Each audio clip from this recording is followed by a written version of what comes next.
SIR কাজ আরম্ভ করেছি। আমি বিএলও 2 আছি, লেকিন আমার বুথ আছে 23 নম্বর বুথ। লেকিন 23 নম্বর বুথে 24 নম্বর বুথের মানুষের দোকান আছে, তার নাম আছে সন্দীপ রজক।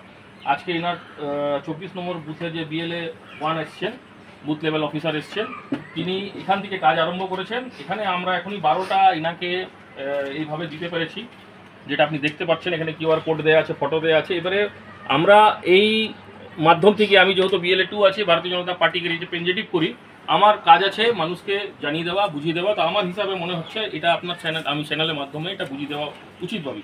এখানে যেমনি ফটো লাগা আছে, এরকম আপনি ফর্ম পাবেন, ফটো কিউআর কার্ড লাগা। আপনাকে কিছু করতে হবে না। আপনার সবাইকে এই নিউজ চ্যানেলের মাধ্যম থেকে, মিডিয়ার মাধ্যম থেকে আমি আবেদন করছি, সবাই নিজের বাড়িতে একটা করে ফটো অবশ্যই তুলে রাখবে, ছোট পাসপোর্ট সাইজ ফটো, কেন এই ফর্মে লাগবে।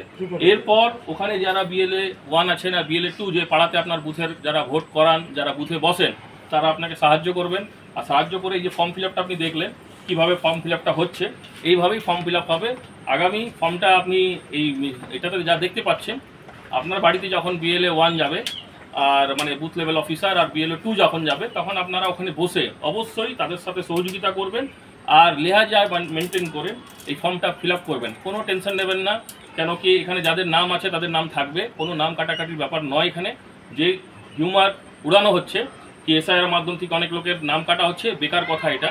কারো নাম কোনো কাটা হচ্ছে না। যারা ফেক ভোটার আছে তাদের নাম থাকবে না, যারা ট্রান্সফার হয়েছে তাদের নাম থাকবে না, যাদের ডেথ হয়ে গেছে তাদের নাম থাকবে না এই এসআইআর মাধ্যম থেকে, যারা 2 জায়গায় ভোটার কার্ডে নাম রেখেছে তাদের নাম থাকবে না। যারা এখানে প্রেজেন্ট আছে, এই যে আপনি সন্দীপ রজক এখানে আছে, তোমার কি নাম কেটেছে ভোটার লিস্ট থেকে? তোমার ফ্যামিলি কারো নাম কেটেছে? তুমি এখানে কিছু বলবে মানুষকে? তাহলে যখন আপনি দেখছেন কারো কোনো লিস্টে, ভোটার লিস্টে নাম কাটা হচ্ছে না, এটা একটা গুজব উড়ানো হচ্ছে।